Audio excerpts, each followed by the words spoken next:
News ಫಸ್ಟ್ಗೆ ಸ್ವಾಗತ. ಮುಖ್ಯಾಂಶಗಳು.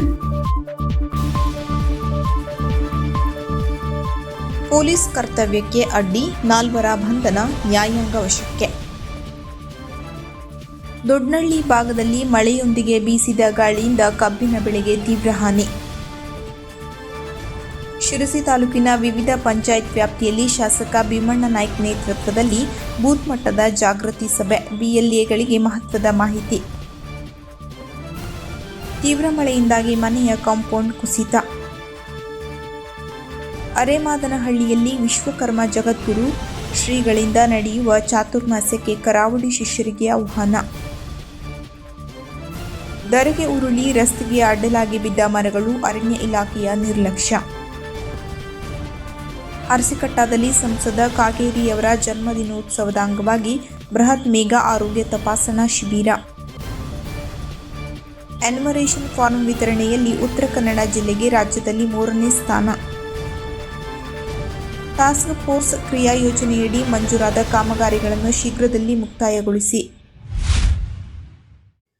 ಶಿರಸಿ ಕೇಂದ್ರ ಬಸ್ ನಿಲ್ದಾಣದ ಬಳಿ ಗಲಾಟೆ ಮಾಡುತ್ತಿದ್ದವರನ್ನ ಗಲಾಟೆ ಮಾಡಬೇಡಿ ಎಂದು ಹೇಳಲು ಹೋದ ಪೊಲೀಸ್ ಸಿಬ್ಬಂದಿಗಳ ಕರ್ತವ್ಯಕ್ಕೆ ಅಡ್ಡಿಪಡಿಸಿದ ಘಟನೆ ರವಿವಾರ ತಡವಾಗಿ ನಡೆದಿರುವ ಬಗ್ಗೆ ವರದಿಯಾಗಿದೆ.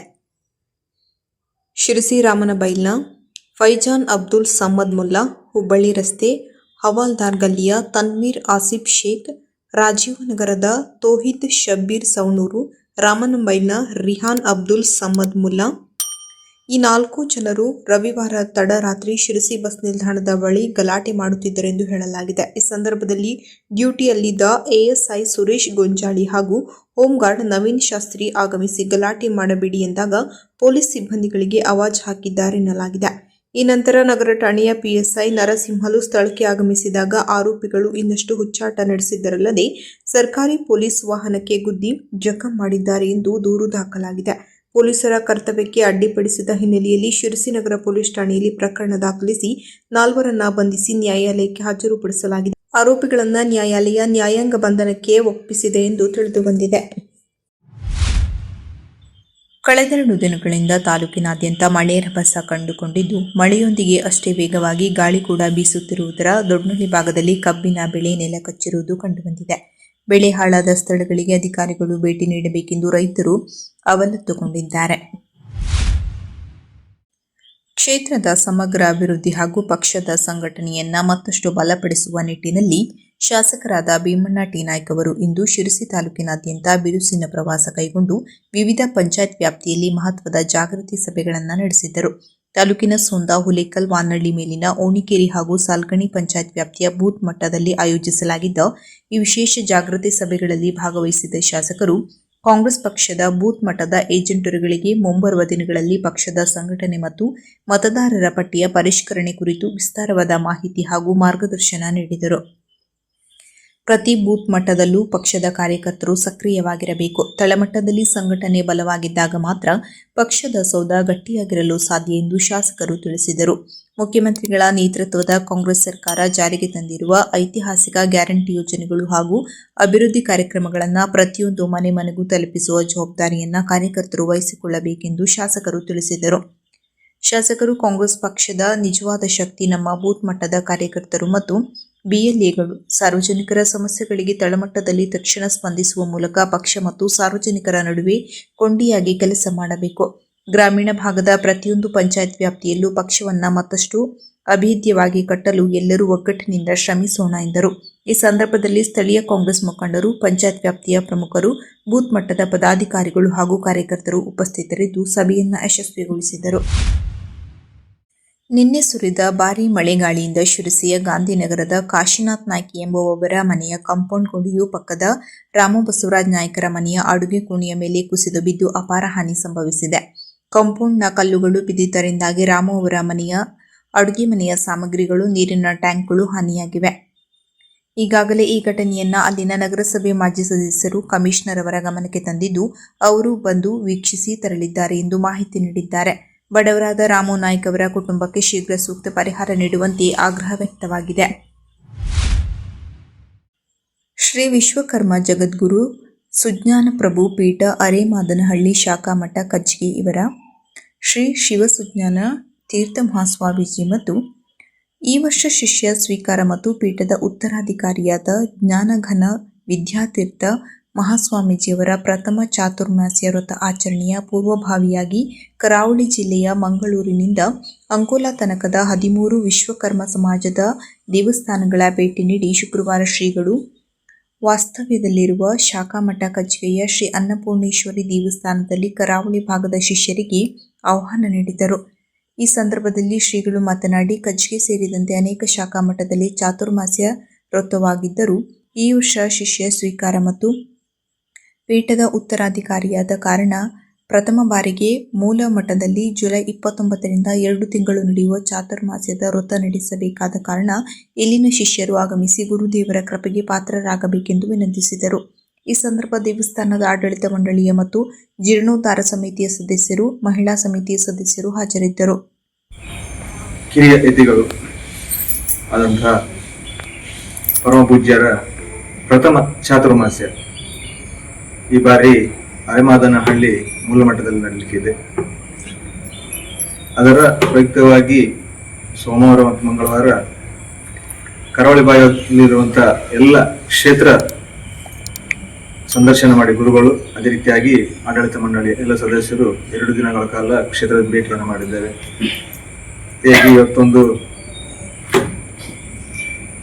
ಶಾಖಾ ಮಠದಲ್ಲಿ ಒಂದು ಸಭೆ ಮಾಡುವಂತ ನಿರ್ಣಯ ಮಾಡಿ ಗುರುಗಳೊಂದು ಆದೇಶದಂತೆ ನಿರ್ಣಯ ಆಗಿದೆ. ಇವತ್ತು ಶ್ರೀ ಗುರುಭ್ಯೋ ನಮಃ. ಶ್ರೀ ಮಾತಾ ಅನ್ನಪೂರ್ಣೇಶ್ವರ್ಯೈ ನಮಃ.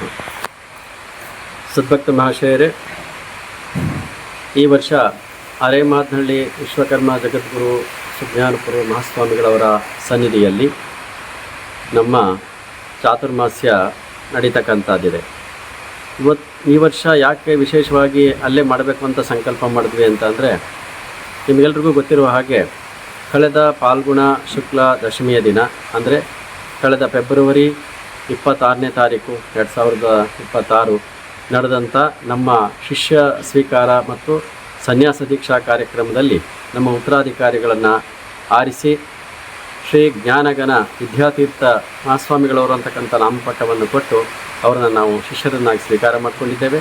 ಹಾಗಾಗಿ ಶಿಷ್ಯ ಸ್ವಾಮಿಗಳು ಹಾಗೂ ನಾವು ಒಟ್ಟಿಗೆ ಮೂಲ ಮಠದಲ್ಲಿ ಅರೆಮಾದನಹಳ್ಳಿ ಮಹಾಸಂಸ್ಥಾನ ಮಠದಲ್ಲಿಯೇ ಚಾತುರ್ಮಾಸ್ಯವನ್ನು ಮಾಡಬೇಕು ಅಂತಕ್ಕಂಥ ಒಂದು ಸಂಕಲ್ಪ ಇದೆ. ಅದು ಶಾಸ್ತ್ರಸಮ್ಮತವೂ ಕೂಡ. ಹಾಗಾಗಿ ಮೂಲ ಮಠದಲ್ಲಿಯೇ ಮೂಲ ಜಗದ್ಗುರುಗಳ ಸನ್ನಿಧಿಯಲ್ಲಿ ನಮ್ಮ ಚಾತುರ್ಮಾಸ್ಯ ನಡೀತಕ್ಕಂಥದ್ದು. ಬಹುಶಃ ಆ ನಿಮಿತ್ತ ಈಗಾಗಲೇ ಕಳೆದ 28, 29ನೇ ತಾರೀಕು, ಕಳೆದ ತಿಂಗಳು 28, 29ನೇ ತಾರೀಕು ನಾವು ಕರಾವಳಿಯ ಉದ್ದಗಲಕ್ಕೆ ಪ್ರವಾಸವನ್ನು ಮಾಡಿ ಎಲ್ಲ ದೇವಾಲಯಗಳನ್ನು, ಸುಮಾರು ಒಂದು 13 ದೇವಾಲಯಗಳನ್ನು ನಾವು ಸಂಪರ್ಕ ಮಾಡಿ ಸಂದರ್ಶನವನ್ನು ಮಾಡಿದ್ವಿ. ಹಾಗಾಗಿ ಮಂಗಳವಾರ ತಾಲೂಕಿನ ಇಸಳೂರು ಮತ್ತು ಖಾನಗರ ಮಧ್ಯೆ ರಾಷ್ಟ್ರೀಯ ಹೆದ್ದಾರಿಯಲ್ಲಿ ಧರೆಗೆ ಉರುಳಿ ಬಿದ್ದ ಮರಗಳು ವಾಹನ ಸವಾರರಿಗೆ ತೊಂದರೆ ಉಂಟಾಗಿ ಈ ಕೂಡಲೇ ಸಂಬಂಧಪಟ್ಟ ಅಧಿಕಾರಿಗಳು ಈ ರಸ್ತೆ ಮೇಲೆ ಅಡ್ಡಲಾಗಿ ಬಿದ್ದ ಮರಗಳನ್ನು ತೆರವುಗೊಳಿಸಿ ಸುಗಮ ಸಂಚಾರಕ್ಕೆ ಅನುಕೂಲ ಮಾಡಿಕೊಡಬೇಕೆಂದು ಅಲ್ಲಿನ ಸ್ಥಳೀಯ ಸಾರ್ವಜನಿಕರು ಆಗ್ರಹಿಸಿದ್ದಾರೆ. ಕಳೆದ 1 ವಾರದಿಂದ ಧಾರಾಕಾರವಾಗಿ ಸುರಿಯುತ್ತಿರುವ ಮಳೆಯ ಹಿನ್ನೆಲೆಯಲ್ಲಿ ಶಿರಸಿ ಮತ್ತು ಹುಬ್ಬಳ್ಳಿಯ ರಾಷ್ಟ್ರೀಯ ಹೆದ್ದಾರಿಯಲ್ಲಿ ರಸ್ತೆ ಅಕ್ಕಪಕ್ಕದಲ್ಲಿ ಧರೆಗುರುಳಿ ರಸ್ತೆಗೆ ಅಡ್ಡಲಾಗಿ ಮರಗಳು ಬಿದ್ದರೂ ತೆರವುಗೊಳಿಸಿದ ಅರಣ್ಯ ಅಧಿಕಾರಿಗಳು. ಈ ತೊಂದರೆಯಿಂದ ವಾಹನ ಸವಾರರು ಶಿರಸಿ ಮತ್ತು ಹುಬ್ಬಳ್ಳಿ ರಾಷ್ಟ್ರೀಯ ಹೆದ್ದಾರಿಯಲ್ಲಿ ಸಂಚರಿಸಲು ವಾಹನ ಸವಾರರು ಸಂಚರಿಸಬೇಕಾದರೆ ಜೀವ ಭಯದಲ್ಲಿಯೇ ಸಂಚರಿಸುವ ಅನಿವಾರ್ಯತೆ ಬಂದಿದೆ. ಸಂಬಂಧಿಸಿದ ಅಧಿಕಾರಿಗಳು ತಕ್ಷಣ ಮುತುವರ್ಜಿ ವಹಿಸಿ ರಸ್ತೆಗೆ ಅಡ್ಡಲಾಗಿ ಬಿದ್ದ ಮರಗಳನ್ನು ತೆರವುಗೊಳಿಸಿ ಸಾರ್ವಜನಿಕರ ಸುಗಮ ಸಂಚಾರಕ್ಕೆ ಅನುಕೂಲ ಕಲ್ಪಿಸಬೇಕೆಂದು ಅರಣ್ಯ ಇಲಾಖೆಯ ವಿರುದ್ಧ ಆಗ್ರಹಿಸಿದ್ದಾರೆ. ಉತ್ತರ ಕನ್ನಡ ಜಿಲ್ಲೆಯ ಸಂಸದ ಹಾಗೂ ಮಾಜಿ ಸ್ಪೀಕರ್ ವಿಶ್ವೇಶ್ವರ ಹೆಗಡೆ ಕಾಗೇರಿಯವರ ಜನ್ಮದಿನದ ಸಂಭ್ರಮದ ಅಂಗವಾಗಿ ತಾಲೂಕಿನ ಹರಸಿಕಟ್ಟದಲ್ಲಿ ಬರುವ ಭಾನುವಾರ ಬೃಹತ್ ಮೇಘಾ ಆರೋಗ್ಯ ತಪಾಸಣಾ ಶಿಬಿರವನ್ನು ಹಮ್ಮಿಕೊಳ್ಳಲಾಗಿದೆ ಎಂದು ಬಿಜೆಪಿ ಜಿಲ್ಲಾ ರೈತ ಮೋರ್ಚಾ ಅಧ್ಯಕ್ಷ ಅನಂತಮೂರ್ತಿ ಹೆಗಡೆ ತಿಳಿಸಿದ್ದಾರೆ. ಪಟ್ಟಣದಲ್ಲಿ ಮಂಗಳವಾರ ನಡೆದ ಪತ್ರಿಕಾಗೋಷ್ಠಿಯಲ್ಲಿ ಈ ಕುರಿತು ಮಾಹಿತಿ ನೀಡಿದ ಅವರು, ಶುಕ್ರವಾರದಂದು ವಿಶ್ವೇಶ್ವರ ಹೆಗಡೆ ಕಾಗೇರಿಯವರ ಜನ್ಮದಿನವಿದ್ದು ಅದರ ಪ್ರಯುಕ್ತ ಭಾನುವಾರ ಹರಸಿಕಟ್ಟ ವ್ಯವಸಾಯ ಸೇವಾ ಸಹಕಾರಿ ಸಂಘದ ಸಭಾಭವನದಲ್ಲಿ ಬೆಳಗ್ಗೆ 9 ಗಂಟೆಯಿಂದ ಈ ಬೃಹತ್ ಆರೋಗ್ಯ ಶಿಬಿರ ಆಯೋಜಿಸಲಾಗಿದೆ. ಕಾಗೇರಿ ಸಮಸ್ತಾಭಿಮಾನಿ ಬಳಗದ ವತಿಯಿಂದ ಆಯೋಜಿಸಲಾಗಿರುವ ಈ ಜನಪರ ಕಾರ್ಯಕ್ರಮಕ್ಕೆ ಅನಂತಮೂರ್ತಿ ಚಾರಿಟೇಬಲ್ ಟ್ರಸ್ಟ್ ಹಾಗೂ ಶಿರಸಿ ಸಿದ್ದಾಪುರ ಕಾಗೇರಿ ಅಭಿಮಾನಿ ಬಳಗ, ಸಿದ್ದಾಪುರ ಬಿಜೆಪಿ ಮಂಡಳ ಪ್ರಾಯೋಜಕತ್ವ ನೀಡಿದ್ದು ಸಾರ್ವಜನಿಕರು ಹೆಚ್ಚಿನ ಪ್ರಯೋಜನ ಪಡೆದುಕೊಳ್ಳಬೇಕೆಂದು ಹೇಳಿದರು. ಈ ಸಂದರ್ಭದಲ್ಲಿ ಪ್ರದೀಪ್ ಹೆಗಡೆ, ಶಿವಕುಮಾರ್ ಕುಂಡ್ಲಿ, ವಿನಾಯಕ್ ನಾಯ್ಕ್ ಉಪಸ್ಥಿತರಿದ್ದರು. ಅವತ್ತಿನ ದಿವಸ ಈ ಒಂದು ಮೆಗಾ ಆರೋಗ್ಯ ತಪಾಸಣಾ ಶಿಬಿರಕ್ಕೆ ಉಪಸ್ಥಿತರಿರುವಂಥ ಡಾಕ್ಟರು JB ಕಾರಂತ್ರವರು, ಬಹಳ ನುರಿತ ವೈದ್ಯರಿದ್ದಾರೆ, PSS ಆಸ್ಪತ್ರೆಯವರು. ಹಾಗೆ ಗಜಾನನ ಭಟ್ರು, ಯೂರೋಲಜಿ ಸೂಪರ್ ಸ್ಪೆಷಲಿಸ್ಟ್ ಅವರೊಂದು ಸ್ಪೆಷಲಿಸ್ಟ್ ಆಗಿದ್ದಾರೆ. ಮತ್ತು ಸಿದ್ದಾಪುರದ ವೈದ್ಯ ಡಾಕ್ಟರು, ಮತ್ತು ಆಶೀಶ್ ಜನ್ನು ಮತ್ತು ಪ್ರಜ್ಞಾ ಜನ್ನು. ಆಶೀಶ್ ಜನ್ನು ಅವರು ಮಕ್ಕಳ ತಜ್ಞರು, ಪ್ರಜ್ಞಾ ಜನ್ನು ಅವರು ಚರ್ಮರೋಗ ತಜ್ಞರು. ಹಾಗೆ ಹರ್ಷ ನಾಡಿಗೇರ್ ಅಂಥೇಳಿ ಇವರು ಕಣ್ಣಿನ ಸ್ಪೆಷಲಿಸ್ಟ್ ಇವರು. ಹಾಗೆ ಮಮತಾ ಹೆಗಡೆ ಅಂಥೇಳಿ ಅವರು ಕ್ಯಾನ್ಸರ್ ತಜ್ಞರು. ಹಾಗೆ ಶಾರದಾ ಸತೀಶ್ ಅಂಥೇಳಿ ಅವರು ಗೈನಕಾಲಜಿಸ್ಟು. ಹೀಗೆಲ್ಲ ವಿಭಾಗದ ವೈದ್ಯರು ಕೂಡ ಅಲ್ಲಿ ಇರ್ತಾರೆ. ಅದಾದ ನಂತರದಲ್ಲಿ ಮೊದಲು ಹೇಳಿದಾಗೆ ಕಣ್ಣಿನ ತಪಾಸಣೆಗೆ ವಿಶೇಷವಾದಂಥ ಒಂದು ಅವರ ನಮ್ಮ ಜೋಶಿ ಆಸ್ಪತ್ರೆಯ ತಂಡ ಬರ್ತಾ ಇದೆ. ಮತ್ತು ಉತ್ತರ ಕನ್ನಡ ಜಿಲ್ಲೆಯಲ್ಲಿ ಮತದಾರರ ಪಟ್ಟಿ ಸಮಗ್ರ ಪರಿಷ್ಕರಣೆ 2026 ಪ್ರಕ್ರಿಯೆ ಚುರುಕಿನಿಂದ ಸಾಗಿದ್ದು, ಜಿಲ್ಲೆಯಲ್ಲಿ ಇದುವರೆಗೆ 11,91,548 ಎನ್ಯುಮರೇಷನ್ ಫಾರ್ಮ್ಗಳನ್ನು ವಿತರಿಸಲಾಗಿದ್ದು, ಶೇಕಡಾ 96.87 ಸಾಧನೆಯೊಂದಿಗೆ ಫಾರ್ಮ್ ವಿತರಣೆಯಲ್ಲಿ ಜಿಲ್ಲೆಯು ರಾಜ್ಯದಲ್ಲಿ 3ನೇ ಸ್ಥಾನದಲ್ಲಿದೆ. ಜಿಲ್ಲೆಯಲ್ಲಿ ಒಟ್ಟು 12,30,037 ಮತದಾರರಿದ್ದು, ಈಗಾಗಲೇ 11,58,776 ಮಂದಿಯ ಮ್ಯಾಪಿಂಗ್ ಮಾಡಿದ್ದು, ಇದುವರೆಗೂ ಜಿಲ್ಲೆಯಾದ್ಯಂತ ಒಟ್ಟು 59,123 ಫಾರ್ಮ್ಗಳನ್ನು ಗಣಕೀಕರಣಗೊಳಿಸಲಾಗಿದೆ. ಹಳಿಯಾಳ ಕ್ಷೇತ್ರದಲ್ಲಿ ಒಟ್ಟು 1,87,543 ಮತದಾರರ ಪೈಕಿ 1,73,750 ನಮೂನೆಗಳನ್ನು ವಿತರಿಸಲಾಗಿದ್ದು, 14,375 ನಮೂನೆಗಳು ಗಣಕೀಕೃತಗೊಂಡಿದೆ. ಕಾರವಾರ ಕ್ಷೇತ್ರದಲ್ಲಿ ಒಟ್ಟು 2,23,390 ಮತದಾರರ ಪೈಕಿ 2,22,950 ನಮೂನೆಗಳನ್ನು ವಿತರಿಸಲಾಗಿದ್ದು, 9,024 ನಮೂನೆಗಳು ಗಣಕೀಕೃತಗೊಂಡಿದೆ. ಕುಮಟಾ ಕ್ಷೇತ್ರದಲ್ಲಿ ಒಟ್ಟು 1,92,055 ಮತದಾರರ ಪೈಕಿ 1,92,054 ನಮೂನೆಗಳನ್ನು ವಿತರಿಸಲಾಗಿದ್ದು, 15,078 ನಮೂನೆಗಳು ಗಣಕೀಕೃತಗೊಂಡಿದೆ. ಭಟ್ಕಳ ಕ್ಷೇತ್ರದಲ್ಲಿ ಒಟ್ಟು 2,31,778 ಮತದಾರರ ಪೈಕಿ 2,23,064 ನಮೂನೆಗಳನ್ನು ವಿತರಿಸಲಾಗಿದ್ದು, 8,670 ನಮೂನೆಗಳು ಗಣಕೀಕೃತಗೊಂಡಿದೆ. ಶಿರಸಿ ಕ್ಷೇತ್ರದಲ್ಲಿ ಒಟ್ಟು 2,05,743 ಮತದಾರರ ಪೈಕಿ 1,95,617 ನಮೂನೆಗಳನ್ನು ವಿತರಿಸಲಾಗಿದ್ದು, 5,175 ನಮೂನೆಗಳು ಗಣಕೀಕೃತಗೊಂಡಿದೆ. ಯಲ್ಲಾಪುರ ಕ್ಷೇತ್ರದಲ್ಲಿ ಒಟ್ಟು 1,89,528 ಮತದಾರರ ಪೈಕಿ 1,84,113 ನಮೂನೆಗಳನ್ನು ವಿತರಿಸಲಾಗಿದ್ದು, 6,801 ನಮೂನೆಗಳು ಗಣಕೀಕೃತಗೊಂಡಿದೆ. ಕುಮಟಾ ವಿಧಾನಸಭಾ ಕ್ಷೇತ್ರವು ಎನ್ಯುಮರೇಷನ್ ಫಾರ್ಮ್ಗಳ ವಿತರಣೆಯಲ್ಲಿ ಶೇಕಡಾ 100ರಷ್ಟು ಸಾಧನೆಯಾಗಿದ್ದು, ರಾಜ್ಯ ಮಟ್ಟದಲ್ಲಿ 3ನೇ ಸ್ಥಾನದಲ್ಲಿದೆ.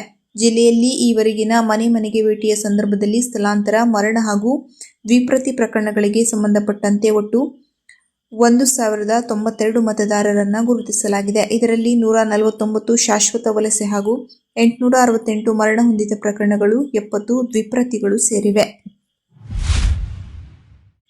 ಜಿಲ್ಲೆಯಲ್ಲಿ ಪ್ರಸಕ್ತ ಸಾಲಿನ ಟಾಸ್ಕ್ ಫೋರ್ಸ್ ಕ್ರಿಯಾ ಯೋಜನೆಯಡಿ ಮಂಜೂರಾದ ಕಾಮಗಾರಿಗಳನ್ನು ನಿಗದಿತ ಅವಧಿಯೊಳಗೆ ಮುಕ್ತಾಯಗೊಳಿಸುವಂತೆ ಗ್ರಾಮೀಣ ಕುಡಿಯುವ ನೀರು ಮತ್ತು ನೈರ್ಮಲ್ಯ ಇಲಾಖೆಯ ಅಧಿಕಾರಿಗಳಿಗೆ ಜಿಲ್ಲಾ ಪಂಚಾಯತ್ ಮುಖ್ಯ ಕಾರ್ಯನಿರ್ವಹಣಾಧಿಕಾರಿ ಡಾಕ್ಟರ್ ದಿಲೀಶ್ ಶಶಿ ಸೂಚನೆ ನೀಡಿದರು.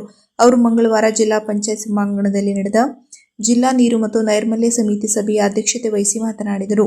ಪ್ರಸಕ್ತ ಸಾಲಿನಲ್ಲಿ ಟಾಸ್ಕ್ ಫೋರ್ಸ್ ಅಡಿಯಲ್ಲಿ 1.50 ಕೋಟಿ ವೆಚ್ಚದಲ್ಲಿ ಕೈಗೊಂಡಿರುವ ಕಾಮಗಾರಿಗಳನ್ನು ಶೀಘ್ರದಲ್ಲಿ ಮುಕ್ತಾಯಗೊಳಿಸುವಂತೆ ಸೂಚಿಸಿದ ಅವರು 2.50 ಕೋಟಿ ವೆಚ್ಚದ ಕಾಮಗಾರಿಗಳ ಕ್ರಿಯಾ ಯೋಜನೆಯನ್ನು ಕೂಡಲೇ ಸಿದ್ಧಪಡಿಸಿ ಅನುಮೋದನೆ ಪಡೆದುಕೊಳ್ಳುವಂತೆ ಸೂಚಿಸಿದ ಅವರು, ಕಾಮಗಾರಿಗಳ ಅನುಷ್ಠಾನ ಮತ್ತು ಅನುಮೋದನೆ ಪಡೆಯುವಲ್ಲಿ ವಿಳಂಬ ನೀತಿ ಅನುಸರಿಸುತ್ತಿರುವ ಅಧಿಕಾರಿಗಳ ವಿರುದ್ಧ ಕಠಿಣ ಕ್ರಮ ಕೈಗೊಳ್ಳುವ ಎಚ್ಚರಿಕೆ ನೀಡಿದರು.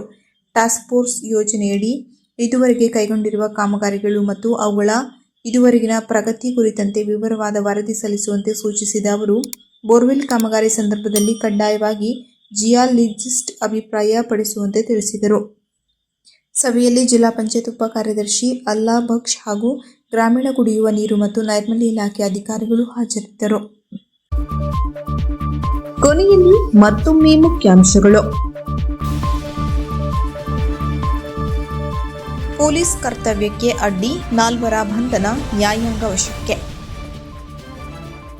ದೊಡ್ಡನಳ್ಳಿ ಭಾಗದಲ್ಲಿ ಮಳೆಯೊಂದಿಗೆ ಬೀಸಿದ ಗಾಳಿಯಿಂದ ಕಬ್ಬಿನ ಬೆಳೆಗೆ ತೀವ್ರ ಹಾನಿ. ಶಿರಸಿ ತಾಲೂಕಿನ ವಿವಿಧ ಪಂಚಾಯತ್ ವ್ಯಾಪ್ತಿಯಲ್ಲಿ ಶಾಸಕ ಭೀಮಣ್ಣ ನಾಯ್ಕ ನೇತೃತ್ವದಲ್ಲಿ ಬೂತ್ ಮಟ್ಟದ ಜಾಗೃತಿ ಸಭೆ. ಬಿಎಲ್ಎಗಳಿಗೆ ಮಹತ್ವದ ಮಾಹಿತಿ. ತೀವ್ರ ಮಳೆಯಿಂದಾಗಿ ಮನೆಯ ಕಾಂಪೌಂಡ್ ಕುಸಿತ. ಅರೇಮಾದನಹಳ್ಳಿಯಲ್ಲಿ ವಿಶ್ವಕರ್ಮ ಜಗದ್ಗುರು ಶ್ರೀಗಳಿಂದ ನಡೆಯುವ ಚಾತುರ್ಮಾಸ್ಯಕ್ಕೆ ಕರಾವಳಿ ಶಿಷ್ಯರಿಗೆ ಆಹ್ವಾನ.